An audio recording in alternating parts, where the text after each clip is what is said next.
On your Monday episode of Locked On Raptors, we continue player review season with a look at Pascal Siakam and his brilliant season. What caused him to become the player he became this season, the sort of peak version of Pascal Siakam? We'll dig into that, our biggest positive takeaways from his season. We'll talk about what, if anything, needs work going into next year. Plus, we've got our stat of the year, the play of the year, and the outlook for 2022-23, all coming up on today's player review episode of Locked On Raptors with Vivek Jacob from Raptors.com.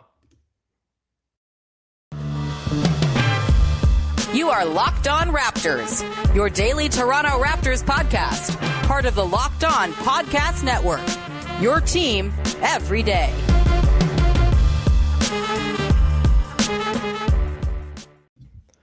Hey, what's going on? Welcome to episode number 1174 of Locked On Raptors for Monday, May the who knows. I have a new computer, Vivek, and I used to have a calendar that I could see on my computer, but now I have a Mac, and it doesn't have the date. It just says Monday, and that doesn't help me at all for these purposes. And so I'm Monday, May 9th.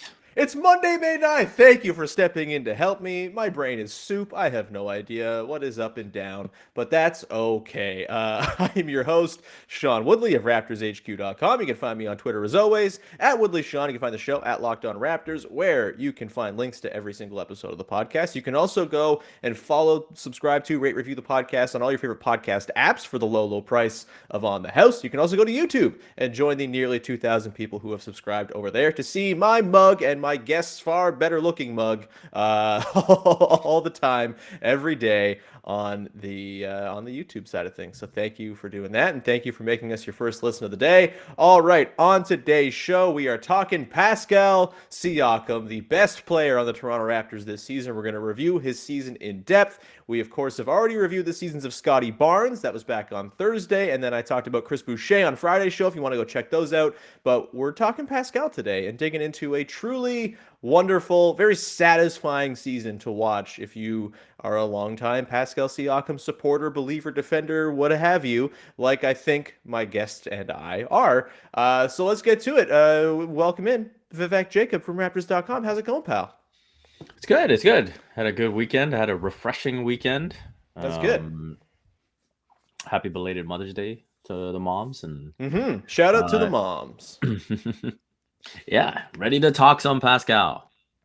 How could you not be, frankly? Just a little behind the curtain. I'm a mess today. Vivek's been just watching me struggle and put together the show and not really know what I'm doing. I don't know. I did not have a refreshing weekend. Things are busy now, and you have to do things on weekends, and frankly, I don't care for it. Anyway, let's get to it, and let's dive in to the season of Pascal Siakam, a bit of a refresher on what he did this year over the course of, come on, basketball reference, don't do this to me now, over the course of 68 games, of course, missed the first 10 games with his shoulder injury, missed a few other games with COVID and a couple other things throughout the season, but 68 games of very reliable, dependable basketball, ended up leading the NBA in minutes per game at 37.9, got that bold on basketball reference for the rest of time to know that he did that, 22.8 points, 8.5 boards, 5.3 assists, all of those, or sorry, the rebounds and the assist career highs, his point total was 0.1 lower than his career high from the 2019-20 season where he made All-NBA.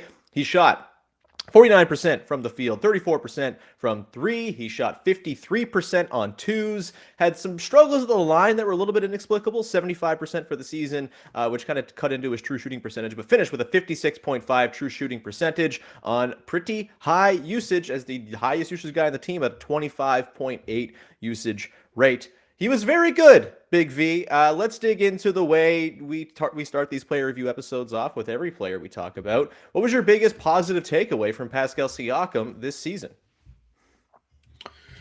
So the biggest takeaway is just the joy that he played with. I think right from the get-go at Media Day, you could just see there was an openness and frankness with which he was speaking. There was a smile on his face. And I remember writing back then about Media Day takeaways and saying, hey, Pascal seems to be enjoying himself. He seems a lot more comfortable and open chatting with the media. That's not something we saw last year, and seems like it might portend to good things for the season. and he had a great season. He had a spectacular season. He had fun the whole way through. He talked at that media day about, not necessarily being uh, a natural vocal leader. Yeah. He's someone that leads by example, but he wanted to be more of um, a vocal leader, wanted to be someone that, communicated more with the younger teammates and whatnot. And so he talked about texting the young guys during the summer and checking up on them and that type of thing. And then we saw that carried through the season as well. We saw Justin Champagny talk about him. We saw Gary Trent Jr. at the end of the season talk about how he took so much away from Pascal's day-to-day approach. Nick Nurse commended him for, how he'd play 40 minutes one night and drop 30 and 10 and 5 and whatever. And the next day he's in the gym at 8 a.m. And he's there enjoying the work. It's not like, he's showing up and it's like, oh, I got to do this. He's having fun doing it. And so that is my biggest takeaway. Yeah, and I think that sort of joy kind of leads to my biggest takeaway, which is that playing with such joy this season, figuring out, all of the sort of the weird sort of flaws in his game that kind of existed and really were over exaggerated, I think, from the outset, but kind of fixing those refining parts of his game through that joy. He ended up answering, I think, every question that you could have had about him coming into the season if you're the Raptors front office. And to me, this season really kind of put a stamp on, Pascal Siakam is part of the core. There is no moving Pascal Siakam because he plays the same position as Scottie Barnes. Like, he's here. He's gonna be around, and they should be extending him. They should be making him part of this thing going forward because he's an excellent basketball player, and excellent basketball players don't just fall from the sky, and the Raptors have a really, really good one on their hands in Pascal Siakam. Coming into the season, what did you want to see? You wanted to see a return of sorts of the three-point shooting. It came back a little bit. It wasn't like he was bombing 48% out there, but he was 34, 35%.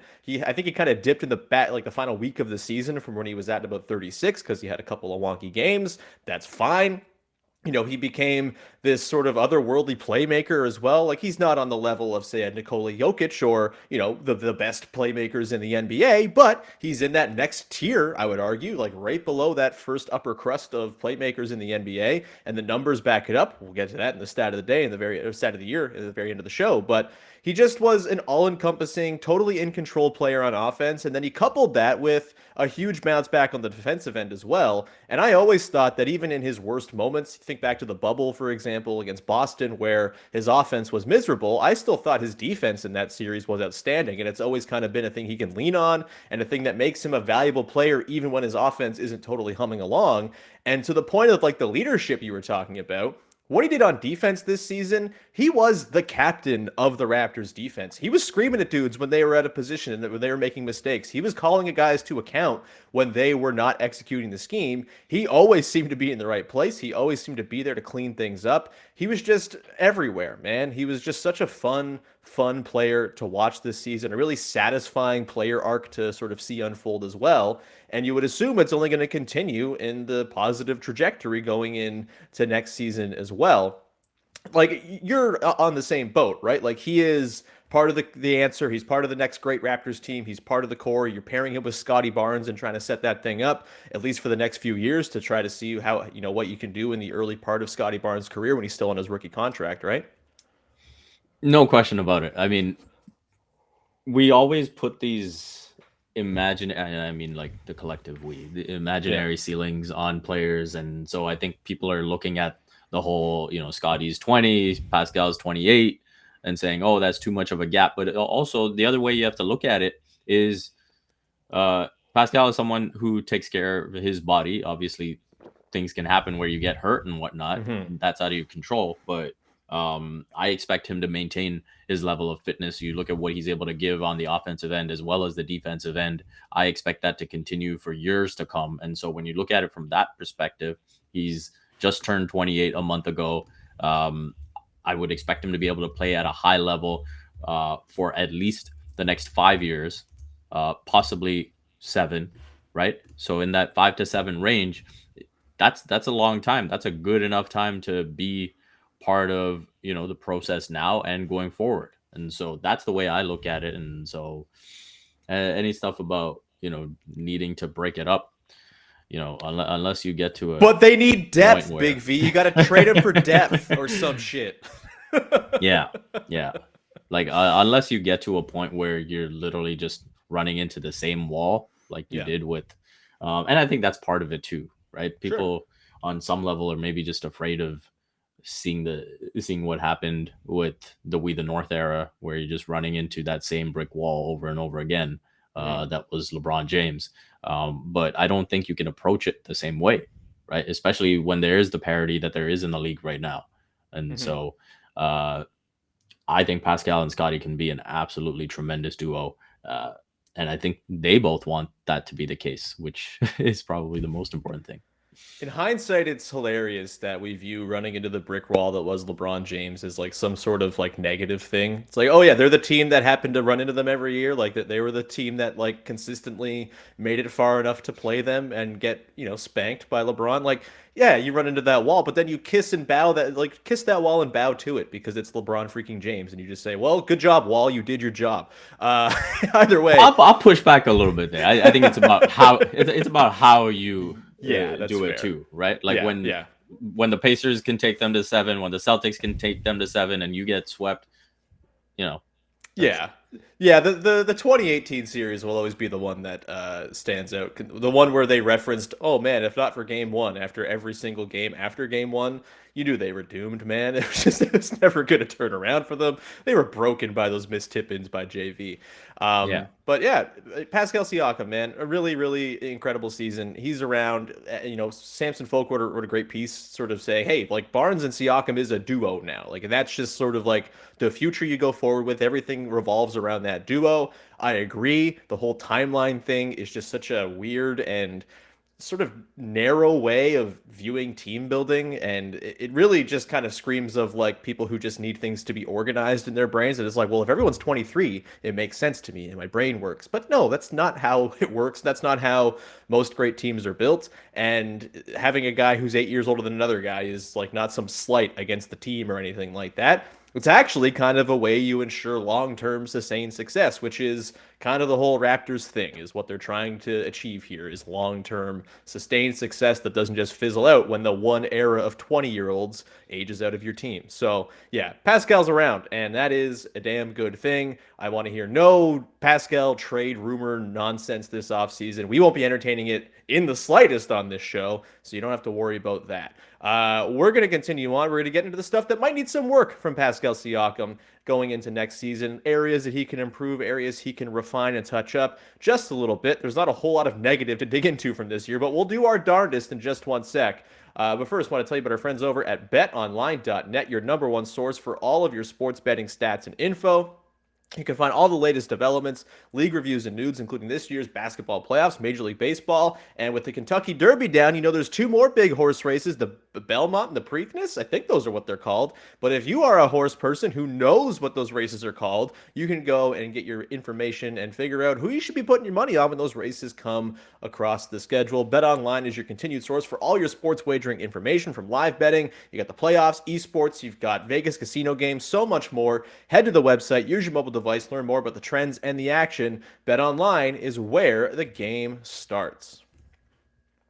And we continue on your first listen of the day here, digging into the season that was for Pascal Siakam. I want to continue the thread of positivity for 1 second, and then we'll get to the stuff that needs work. Probably not going to be that long a segment, but to kind of carry over the talk of Pascal and sort of, setting up the long term of him hopefully being in town, I have an interesting question for you, Big V.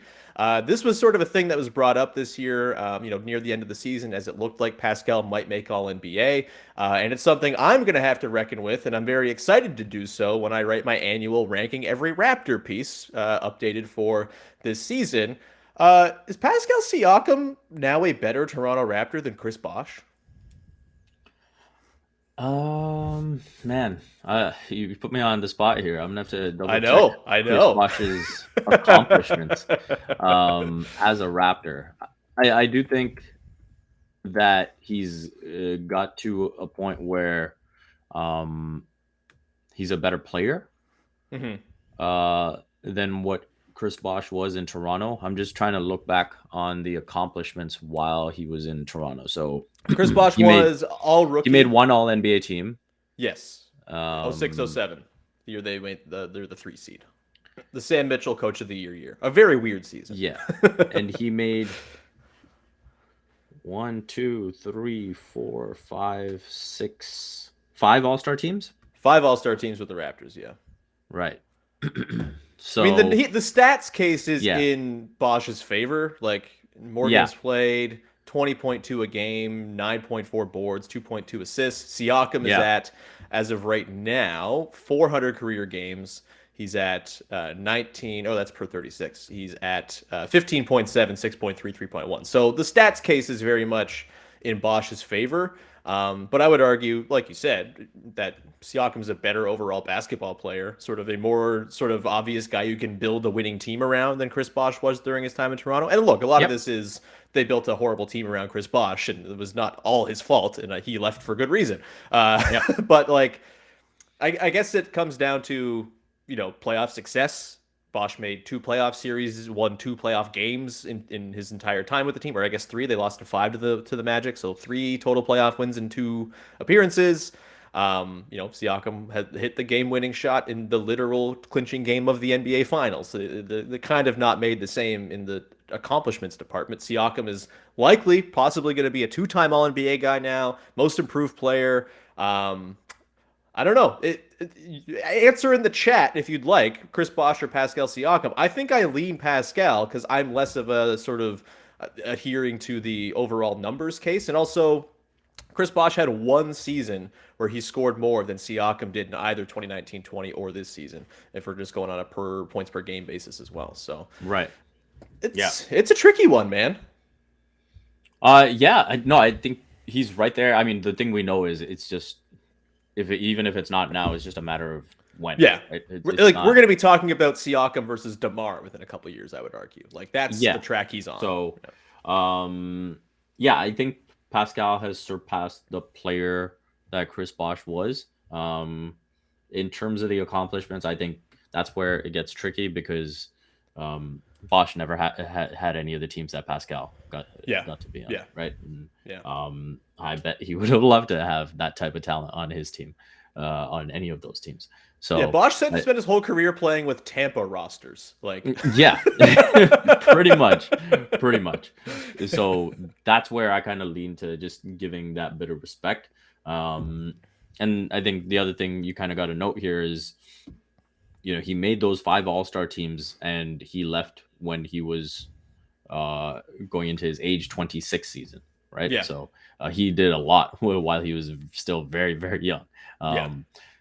So it's probably neck and neck at this point. And I think it's perfectly fair to give Pascal the edge. But, I got nothing but love and respect for what Chris Bosh did as a Toronto Raptor. I think I've spoken about that before. And I think he gets an unfair knock because of the management in place. And you put a guy that talented next to Hida Turkoglu, and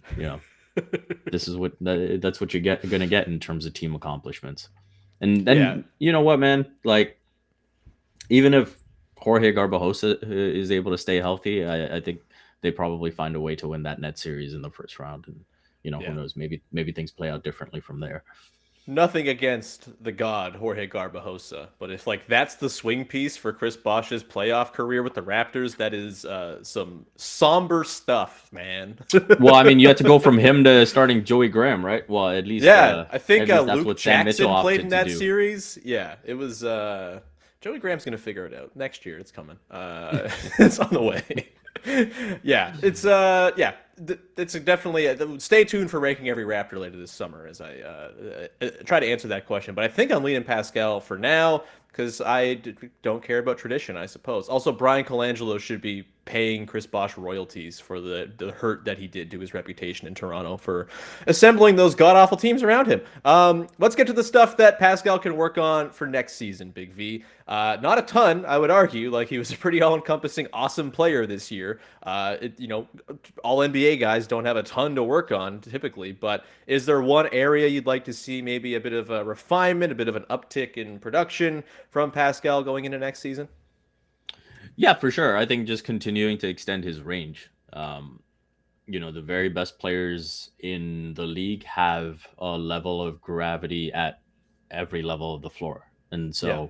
so he shot 37% between 16 feet and the 3-point line.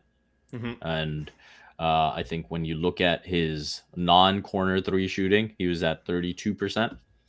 And so I think those are areas when he's looking at his offseason. He was great around the basket. He was great on the edges of the paint. And that is something that I would like to see him continue to work on and improve. The playmaking is great. He's making the right reads pretty much most of the time. So no real issues there. The dribble can always get tighter. And so I think those things, especially, if he's able to tighten the dribble to the point where he's more comfortable as a pull-up shooter as well. Yeah. In terms of the pull-up shooting, he was at 26% on pull-up threes, and he was at 40% on pull-up twos. So Yeah. those are the areas that I would pinpoint for him to continue to work on. Yeah, I would say like that mid-range area, as much as he was really good from there this season, which he was, it's, going to be a thing he has to lean on going forward. And, the 16-foot to 3-point range, I would argue is almost even more important for him than 3-point range, just because that's usually the spot that he's finding himself in when he runs into that wall of defenders that he's typically seeing. And, he shot 37.1% from 16 feet to 3-point range, down from 41% last year, actually. And he was 44% from that range on very small volume back in his most improved season in 18-19. So, yeah, like just kind of refining that. I mean, he shot 72% at the rim this season. He was 50% from 3 to 10 feet. Like, he's got that stuff locked down. It's just a matter of refining that sort of longer mid-range. And that's what all-stars kind of got to do, right? Like, they have to figure out where to score in the pockets where the defense is trying to funnel you, because it's the hardest place to score from, and sort of that's the next step. And I also wonder, like, I do think there might be some help sort of on the way when it comes to his 3-point shooting, just in terms of the quality of looks he's getting. Because if you envision a world in which Scottie Barnes kind of has the ball in his hands a little bit more next season, maybe it's sort of like an inverse effect where Siakam gets all these guys so many open looks because he draws so much attention. Maybe you start to see something similar with Scottie Barnes, who's just such a monster to try to deal with. He gets going downhill. There's very little you can do about him. And there's already kind of like a player to try to replicate on the Raptors roster for Scottie Barnes when it comes to how you deal with that extra attention. And he's such a brilliant passer. I can only imagine the number of times that like Pascal's going to find himself with a perfect look right in the shooter's pocket because Scottie Barnes has set him up. So there might be some help coming in that department.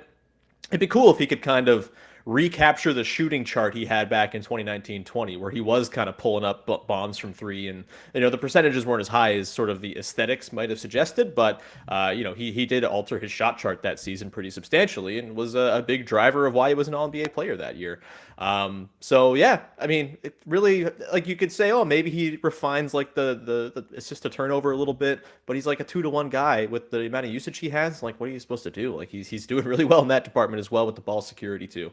We're going to continue on here, and we're going to dig into the final segment, which is, of course, the stat of the year, play of the year, and outlook for 2022-23 for Pascal Siakam. That's coming up in just one sec. But first, I want to tell you about our friends over at Built.com. Built Bar, baby. They got the best tasting protein bars in the world, and I really recommend you check them out. I like to have my Built Bars as a breakfast replacement. I'm not a heavy breakfast person. I don't like having a big full stomach all day long, but a nice Built Bar in the morning is a great way to power me through. And if I'm going for a workout, say in the afternoon or around lunchtime or whatever it might be, then it can help me power through that as well with the 17 grams of protein you're finding in the typical Built Bar. I gotta tell you, man, I was skeptical when Built Bar first came along and we're like, hey, we taste like candy bars. You should try us. And I was like, okay, protein bar. You're not gonna taste like a candy bar. But actually, it really just kind of tastes like a Mars bar, honestly. Like, that's like the sort of texture and feel you get. If you like a Mars bar, you're gonna love what you get in a Built Bar when you bite into that bad boy. And they have tons of flavors. So Maybe you want like a nutty chocolatey flavor. You can get that. Maybe you want something more fruit flavored. You can do that as well. They have them all available for you. They got their Built Puffs as well. And every single one of their bars is covered in 100% real dark chocolate. They are great. Go to built.com. Use the promo code LOCKED15 to get 15% off your order. That's the promo code LOCKED15 for 15% off at built.com. And we continue on and round out the show with the final segment here on Pascal Siakam. We will begin with our stats of the year. These are under a veil of secrecy before the podcast. We do not reveal what the stat is beforehand. I did kind of reveal what the stat was for Vivek on my end beforehand because I was talking about it before the show like a moron, but I have no idea what Big V's stat of the year is. So let's go with you first. What is your stat of the year for Pascal Siakam? Well, the cat's kind of already out of the bag. Pascal Siakam, for me, the stat of the year is shooting 49.8% from the 3 to 10 foot range. Mm-hmm. That is a career high, even better than the 2018-19 season where he shot 47% from that 3 to 10 foot range. And I think having that to go to when, getting right to the basket is taken away from him was huge. It was, the highest frequency range in terms of his shooting this season at 34%. So I think that was super important for him to be able to elevate in that area. He was at 38% for 2019-20. He was at 42% in the Tampa season. So to get that all the way up to pretty much 50%, shooting from that 3 to 10 foot range was great to see. And so I think that's such a huge part of his game. And that's where, again, the more he's able to extend the range of shooting 50% from, the tougher he's going to be. Because at the end of the day, the more defenses say, hey, this is what we're okay with, and the more he's able to say, well, this is what I'm okay with too. At a certain point, the defenses are just going to have to shrug their shoulders and say, well, he's impossible. Yeah. My stat of the year is along the same lines of Pascal kind of always knowing what to do in response to what the defense was throwing at him. And it is 31.5, which is the percentage of possessions on which Pascal Siakam was double teamed this season per NBA Court Optics. It was the 11th highest figure in the entire NBA. The Raptors had two guys in the top 11. Fred VanVleet was 8th as well. And the Raptors scored 1.2 points per possession on possessions where Siakam was doubled in the regular season. That would be the best offense in the NBA. He was every bit the engine of what the Raptors did this year, and the playmaking when he saw extra attention was a big reason for it. And he did this on a team where there wasn't exactly like a bounty of shooting, right? And in the postseason, similar numbers in terms of the percentage of times he was doubled per NBA Court Optics. Let me just pull it up here to be exact. Over the course of 6 playoff games, he was doubled on 30.5 possessions, or percent of possessions, and they scored at 0.95 points per 100 possession. Sorry, points per possession, which, kind of speaks to the bad shooting, the 8 of 34, the 7 of 29, or whatever the hell they were shooting from 3 over the course of that entire series, it seemed. That all kind of plays into that. So, yeah, just an incredible understanding of what the defense was doing and not forcing the issue, right? If you think back to the bubble, right, which is kind of where the whole turning point of Pascal's career really began, he had no idea what to do when he saw double teams. He was just trying to go up and be the hero and score through those double teams, and was missing as a result from that 3 to 10 foot range pretty regularly. And now he's figured out, okay, like, I'm a good enough passer. I have good enough cutters around me. I have enough guys to play off of me that I can make these plays and don't have to do everything myself. And just the mere fact that I've drawn this extra attention is kind of all I have to do to get good shots for others. So really, really impressive stuff from Siakam in the handling double teams department. And you would assume it's only going to get better if they, improve the shooting around him going into next year as well. Any quick thoughts on that before we move to our play of the year, Big V? Yeah, the playmaking was huge, and that recognition, being able to understand where the help is coming from, anticipating where it's coming from, and I think what he also did a really good job was that opened things up for him around the paint. Was there were times where he could see that the help was coming from the big who was waiting inside, and he'd almost time it with when they're 2.9ing. Yep. And it'll be like, okay, I know you got to step outside the paint. I got it right now, right? And I think he was really smart in timing that stuff. And so I think, yeah, just that overall understanding of how defenses are game planning for him just went to another level this season. Yeah, I mean, like one of my favorite sort of things about watching Siakam play is it does seem like more than most players, he kind of is like a yo-yo master, like just kind of always like he does this with double teams, right? Where he kind of knows when the double's coming and he can kind of almost like tease them with the ball and then kind of pull it away and then make a move out of it. Yeah, Yo-Yo Pa. That's his God, no, bleep that. I guess I have the power to bleep that. I won't bleep it in. I'll leave it in. Yo-Yo Pa is the new nickname for Pascal Siakam, apparently, even though Yo-Yo Ma is not a yo-yo master and is instead a cellist, but whatever. Who cares? Let's continue on to the play of the year for Pascal Siakam. Just get me his parachute as a knapsack. Let's keep going. What's your play of the year for Pascal? Yeah, so when we did the team review, I went with the Pascal double block. Yep. I still think that's the play for me, but I think to do something different, I'll keep that as my regular season play, the double block on Jimmy. But there was a moment in the playoffs, game 5, the Raptors go into halftime up 13. You expected Philly to come out aggressive to open the second half. They cut the lead to 8, and it was just one of those moments where you were gonna see, what kind of lessons Pascal took from that game 3 second half, where it's like, hey, the guy kind of needs to be the guy, and he knocks down, an 18-foot step back jumper. He knocks down a catch and shoot 3. He's going one-on-one with Tobias Harris and then knocking down a fadeaway mid-range. And that just sort of calmed everyone, gave exactly what the team needed in that moment to say, hey, I'm here. It's going to be okay. And so to me, that was an important growth step that he took. And in typical Pascal fashion, you might some might have looked at that second half of game 3 and it's like, oh my God, it's going to need another season to learn this, or he's not the guy, or this and that. And it's like pretty damn quickly, he showed that he can learn from it. Yeah, I think, we've talked a lot about this season being a fact-finding mission for the Raptors, and I was pretty optimistic about his overall success in the regular season translating well to the playoffs because he had been seeing playoff-like defense all season long, just because of the context of the Raptors and the way the sort of way the team was set up around him.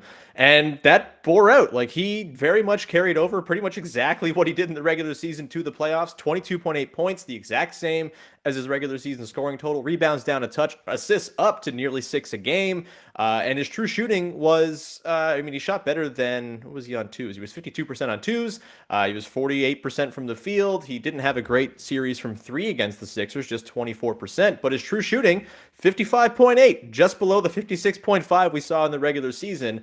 That is an incredibly good sign, I think. And it sort of goes to the original takeaway off the top that I had, which is, yeah, the dude is a guy on this team going forward, like without a doubt. Like you have this guy around, he can be a playoff performer for you as this sort of high usage guy. You get him a little bit extra help, and boy, like he's really fantastic, man. I think I came into the season thinking, he's pretty clearly a number 2 on a great team. I think my sort of view of that hasn't totally changed. Like, I don't think he's the best player on a championship winning team necessarily, but I think he's a lot closer to that than I'd ever thought he was after this season, sort of seeing how it all played out and how it translated to the playoffs. And if you get him another 1A in there, Scottie Barnes, you're cooking with fire, man. My play of the year is one where he did not, in fact, score. He had an assist because I think that is kind of an indicative thing. It was at the end of one of the best games he's played all season long. It was against the Denver Nuggets, February the 12th. Pascal at home goes 16 of 22 from the field, 35 points, 10 boards, 7 assists, 2 steals. Really, really incredible stuff from Siakam against Nikola Jokic, the MVP. We don't need to argue about that today because, boy, oh boy, that's toxic. But, Siakam was the best player on the floor in that game. Of course, the Raptors lose it on the end-of-game block by Nikola Jokic, but I think you could very comfortably say Siakam had the most control in that game. And on the final scoring possession the Raptors had. It was 110-106 Denver. Pascal sees a couple bodies at the top of the pick and roll. Fred pops out to the wing. Pascal hits him. Fred knocks down the three. Kind of a perfect embodiment of Siakam's understanding that he doesn't always have to do it himself and that he can use his playmaking and his own personal gravity to create shots for others. And like the Siakam Van Vliet pick and roll, that's something that we didn't get to see a whole lot of in the back third of the season, which I think is kind of a shame. We didn't get to see it in the postseason kind of at its peak either, because that was their easiest path to buckets all season long. And I think it's kind of maybe being slept on a little bit that they didn't have that really at their disposal in the playoffs, even before Fred got hurt. Obviously, after he did, they didn't either. But that play to me really sums up the sort of Pascal Siakam experience this year. He'd go ahead and, demolish a team for 3.5 quarters and then see a ton of attention to close the game. And he was very happy to defer to guys that were getting open looks on his account, which I think was pretty awesome. So that's my play of the year for Pascal Siakam. Maybe a bit of a quiet, understated one, but that's on Pascal for not being a louder dunker. This has been my main critique of him his entire career. He's like the least emphatic dunker I've ever seen. Please, sir, get some weight on those fingers and just start yamming it, buddy. No, keep that longevity going. You don't need to dunk the ball. Yeah, keep it going till you're 35, whatever it is. We'll always have that dunk on Aaron Gordon. That's true. Boy, that was great. Doing it for his beloved. He's going to be a fun-ass old player, I will say. Like, old 35-year-old, he's going to be like a better Boris Diaw one day, I think. It's going to be a true delight to behold. Anyway, let's continue on and get to the outlook for 2022-23. We don't have to stay too long on this one, but what are your expectations? Is it kind of just like you hope that he replicates this season with maybe a little bit more in terms of free throw accuracy and a little bit more in terms of three-point accuracy? Is there something else you want to see from him? What do you got for expectations, outlook for next season for Pascal? Yeah, I think he'll still be the best player on the team. I think he will, put up similar numbers to what he has this season. I think if he can elevate it, great, then that'll probably be what we talked about in terms of the improvements from, outside of 10 feet, outside of 15 feet. And so those are the main things I'm looking for. His first, fully healthy offseason since post championship. So I'm excited for what that development could lead to. I'm sure he's hungry to get into that MVP conversation. And that will probably be his personal goal. And so I look forward to it, man. I think we're in for another big Pascal season. Yeah, I think, he was sort of a victim of time when he didn't make the All-Star team this year. It seemed like if there were an extra couple of weeks before the voting, he might have actually gotten in. I think he's like a very clear, almost lock to be an All-Star next season if he carries over what he did at the end of this year.